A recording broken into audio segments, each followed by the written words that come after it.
যতই ভাবছি ততই বুঝতে পারছি আমি কি ভুল করে ফেলেছি। আরিশা আর সৌরভের বিয়ে আমার পক্ষে কিছুতেই মেনে নেওয়া সম্ভব নয়। আরিশা সৌরভের ঘর করবে, তার সাথে সহবাস করবে, তার ঐশ্বর্যের বাচ্চা কাচ্চা মানুষ করবে, এগুলো যতই ভাবছি ততই ভেতরে ভেতরে প্রচণ্ড আক্রোশ জন্ম নিচ্ছে আমার। একসময় সেই আক্রোশের বশেই ভয়ঙ্কর একটা সিদ্ধান্ত নিয়ে ফেললাম, আমি খুন করব, মেরে ফেলবো সৌরভকে। তারপর তারপর আরিশাকে আমার জীবনে ফিরিয়ে আনবো আবার।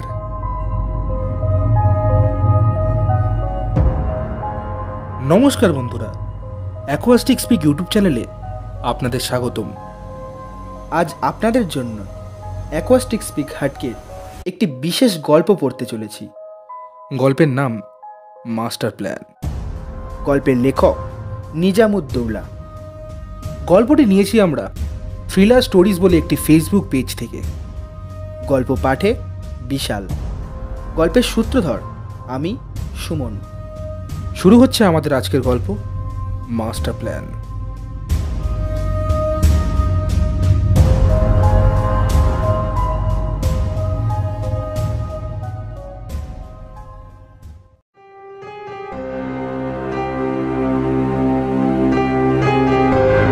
সাবেক প্রেমিকার বিয়ে হচ্ছে, এমন একটা খবর শুনলে আপনার কেমন অনুভূতি হবে তা নির্ভর করছে সম্পূর্ণ ব্রেকআপের ধরনের ওপর। যদি মেয়েটি আপনাকে ছেড়ে চলে গিয়ে থাকে তাহলে বিয়ের খবরটি আপনাকে নিঃসন্দেহেই খুবই কষ্ট দেবে।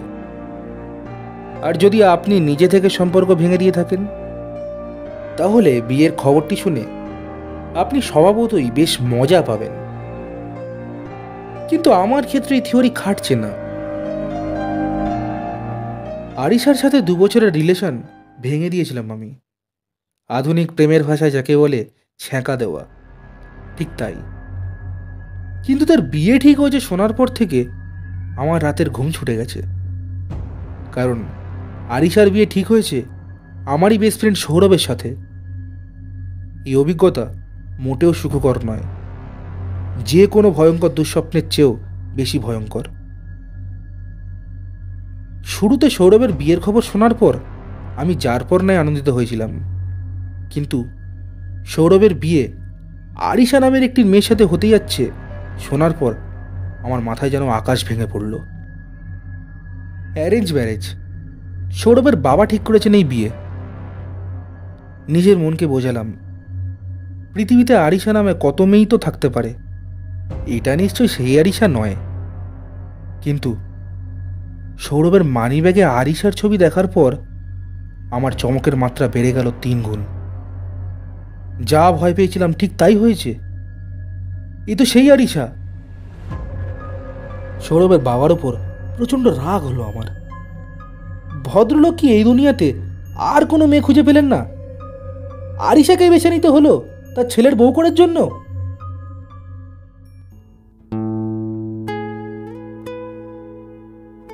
আরিশা আমার সাবেক প্রেমিকা। বছর 2 চুটিয়ে প্রেম করেছি দুজন।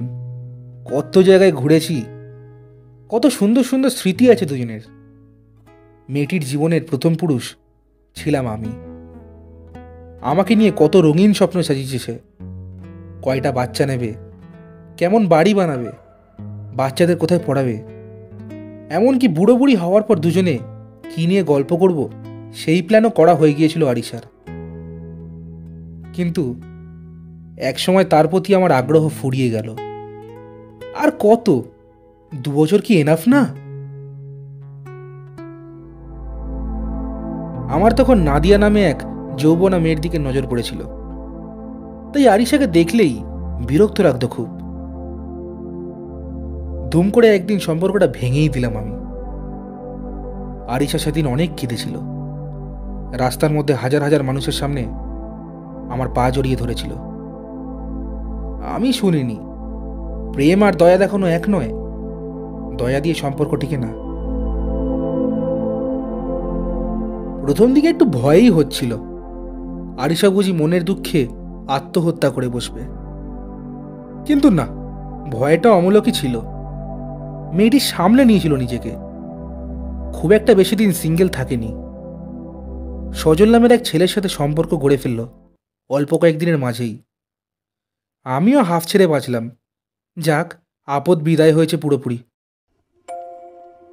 2 বছর বাদে সেই আরিশারি বিয়ে ঠিক হয়েছে আমার বেস্ট ফ্রেন্ড সৌরভের সাথে। তার মানে সজলের সাথেও সম্পর্কটা টেকেনি তার। অবশ্য টেকার কথাও নয়। সজল ছেলেটা বেশ হাইফাই ছিল। আমি দেখেই বুঝেছিলাম এই ছেলে হচ্ছে সাক্ষাৎ মৌমাছি। মধু খাওয়া শেষে খুব তাড়াতাড়ি উড়াল দেবে। বেচারি আরিশা খুব বেশি সহজ সরল। প্রেম করবি তো নিজের মতো করে একটা বোকাশোকা ছেলে খুঁজে নে। আমাদের মতো ছটফটে স্বভাবের ছেলেদের দিকে তোর নজর কেন? যার কপালে যা থাকে তা খণ্ডায় কে। অবশেষে একটা বোকা ছেলেই আরিশার জীবনসঙ্গী হতে চলেছে। আমার বন্ধু সৌরভ একটা আস্ত গভেট। পড়ালেখা করেছে ঠিকই, কিন্তু মাথায় বুদ্ধিশুদ্ধি বলে কিচ্ছু নেই। বন্ধু সমাজে সৌরভ হচ্ছে ব্যাপক বিনোদনের মাধ্যম। তাকে ঘোল খাইয়ে র্যাগিং করে যা খুশি তাই বলে পচিয়ে আমরা বেশ আনন্দ পাই। গবেটটা রাগও করে না, অভিমানও করে না, শুধু দাঁত বার করে হাসে। ভালোই সঙ্গী জুটেছে আরিশার কপালে। শুরুতে এসব ভেবে মজাই লাগছিল, কিন্তু যতই বিয়ের দিন ঘনিয়ে আসছে ততই নিজের ভেতরে একটা পরিবর্তন লক্ষ্য করছি আমি। ইদানিং অল্পতেই রেগে যাচ্ছি, সব ভেঙে চুরমার করে দিতে ইচ্ছে করছে। আমি এতদিন বুঝতে পারছিলাম না যে সাবেক প্রেমিকার বিয়ে হচ্ছে আমার বন্ধুর সাথে, তাতে আমার সমস্যা কোথায়। অনেক চিন্তার পর অবশেষে সমস্যাটা টের পেয়েছি আমি। আরিশাকে ছেড়ে চলে এসেছিলাম ঠিকই, কিন্তু পুরোপুরি ভুলে যেতে পারিনি। হঠাৎ করে তার প্রতি আমার ফিলিংসটা ফিরে এসেছে আবার। দুজনের একসাথে কাটানো মুহূর্তগুলো সারাক্ষণ মনের পর্দায় ভাসছে। প্রেমের ওই সময়টাতে আমার বয়স ছিল কম, বাহ্যিক সৌন্দর্যের প্রতি বেশি আকৃষ্ট হতাম। কিন্তু সুন্দর মন আর আচার ব্যবহার যে কতটা গুরুত্বপূর্ণ তা এখন বুঝতে পারছি। বিয়ে করে সংসার করার জন্য আরিশা পারফেক্ট একটা মেয়ে, তাই তো কিছুতেই আরিশাকে মাথা থেকে দূর করতে পারছি না। আর আরিশার পাশে সৌরভকে কিছুতেই মানতে পারছি না আমি। যতই ভাবছি ততই বুঝতে পারছি আমি কি ভুল করে ফেলেছি। আরিশা আর সৌরভের বিয়ে আমার পক্ষে কিছুতেই মেনে নেওয়া সম্ভব নয়। আরিশা সৌরভের ঘর করবে, তার সাথে সহবাস করবে, তার ঐশ্বর্যের বাচ্চা কাচ্চা মানুষ করবে, এগুলো যতই ভাবছি ততই ভেতরে ভেতরে প্রচণ্ড আক্রোশ জন্ম নিচ্ছে আমার। একসময় সে আক্রোশের বশেই ভয়ঙ্কর একটা সিদ্ধান্ত নিয়ে ফেললাম আমি। খুন করব, মেরে ফেলবো সৌরভকে। তারপর আরিশাকে আমার জীবনে ফিরিয়ে আনবো আবার।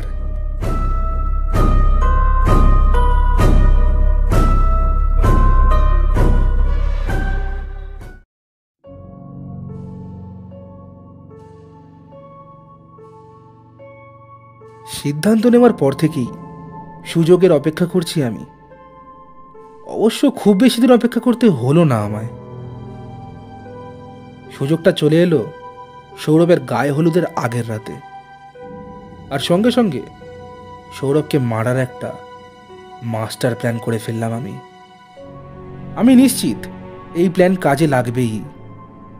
যে কোনো বিষয়ে প্ল্যানিং করতে আমি মস্ত বড় ওস্তাদ। এই প্ল্যানেও কোথাও কোনো ফাঁকফোকর রাখিনি আমি।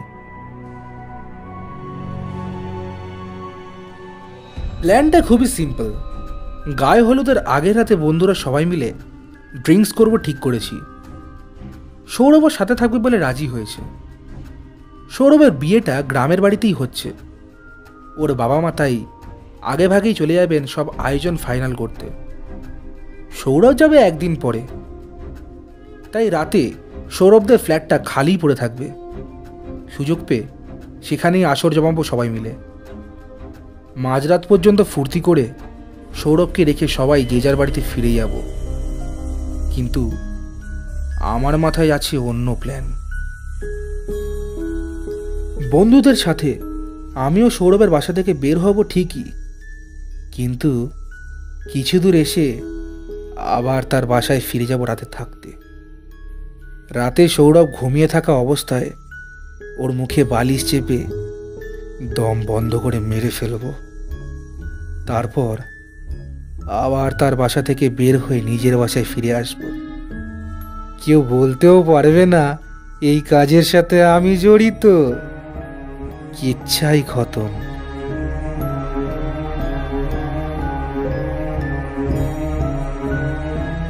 প্ল্যানের প্রথম পার্টটা খুব সুন্দরভাবেই সম্পূর্ণ হয়েছে। বন্ধুরা সবাই মিলে ড্রিঙ্কস করে সৌরভের বাসা থেকে বের হয়েছি। তারপর আমি একা ফিরে এসেছি আবার। সৌরভকে বলেছি রাত হয়েছে দেখে আর বাসায় যেতে ইচ্ছে করছে না, রাতে থেকে সকালে যাব। বোকাটা আমি থাকবো শুনে খুশিই হয়েছে। জমের বাড়ি চেনার তার এতই শখ। রাতে দুজনে পাশাপাশি শুয়েছি ওরই বেডরুমে। কি অপূর্ব সুযোগ।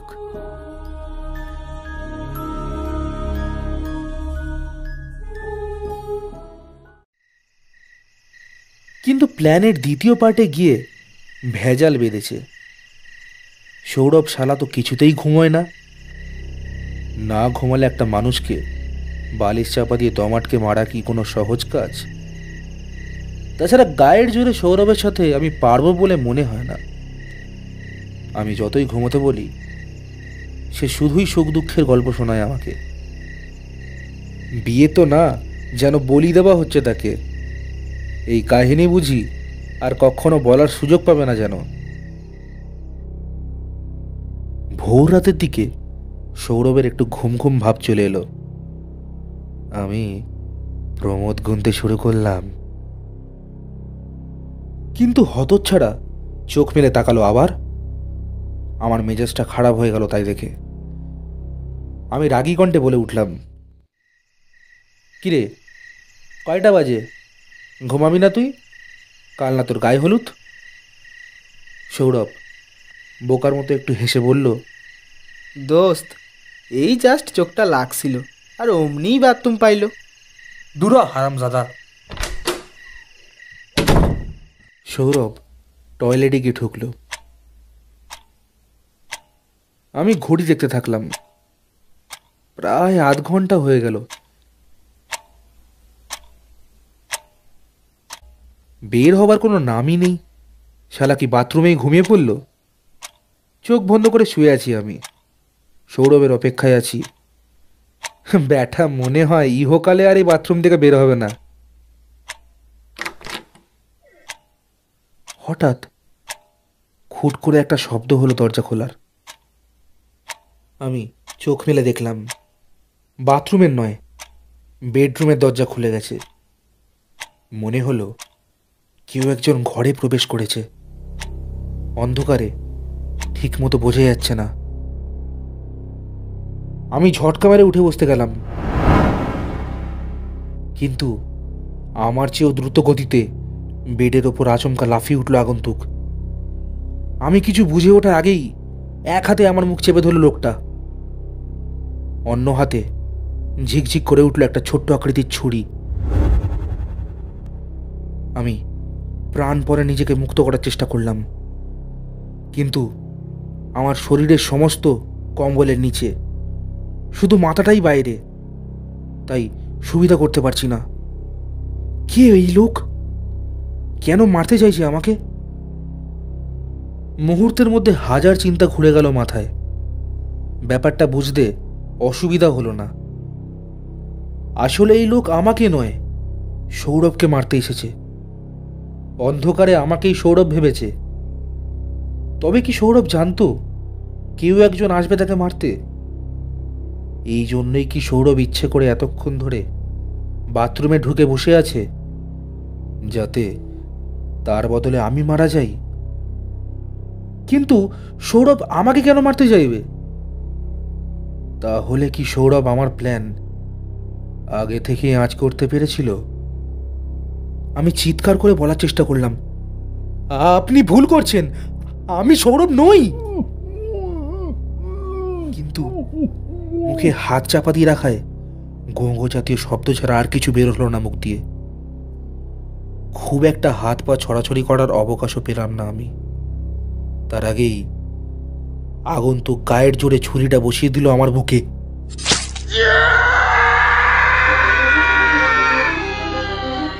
তারপর মুখে বাঁধা কাপড়টা খুলে নিল।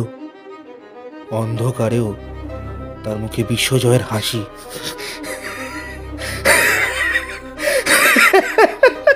তীব্র যন্ত্রণায় সমস্ত শরীর মৃগীর মতো কাঁপছে আমার। চোখের সামনে পৃথিবী অন্ধকার হয়ে আসছে। আচমকা বাথরুমের দরজা খুলে গেল। সৌরভের হাতে লাঠি। আগন্তুক কিছু বুঝে ওঠার আগেই মাথায় বাড়ি খেয়ে অজ্ঞান হয়ে ঢলে পড়ল। সাথে সাথে সৌরভ বেডরুমের লাইট জ্বালালো। সেই আলোয় দেখলাম আমার বুকে ছুরি বসিয়ে দেওয়া লোকটা আর কেউই নয়, আরিশার দ্বিতীয় প্রেমিক সজল। সজল কেন সৌরভকে মারতে এলো? সে তো আরিশাকে ছেড়ে দিয়েছে। তবে কি সজলও আমার মতোই আরিশার প্রতি তীব্র ভালোবাসা অনুভব করেছিল? আরিশাকে ফিরে পাবার জন্যই সৌরভকে মেরে ফেলার সিদ্ধান্ত নিয়েছিল। আর সেই সুযোগটাই কত সুন্দর করে কাজে লাগালো সৌরভ। সারা জীবন যাকে বোকা ভেবে এসেছি, শেষ মুহূর্তে এসে সেই ভেলকি দেখিয়ে দিল। শত্রুর হাতে শত্রু নিপাত। এক কথায় যাকে বলে অসাধারণ মাস্টার প্ল্যান। বুকের যন্ত্রণাটা তীব্র হচ্ছে।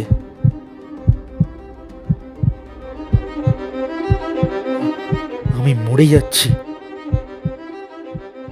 আমাকে হত্যার অপরাধে সজলেরও ফাঁসি হবে। আর আরিশা আজ থেকে সৌরভের।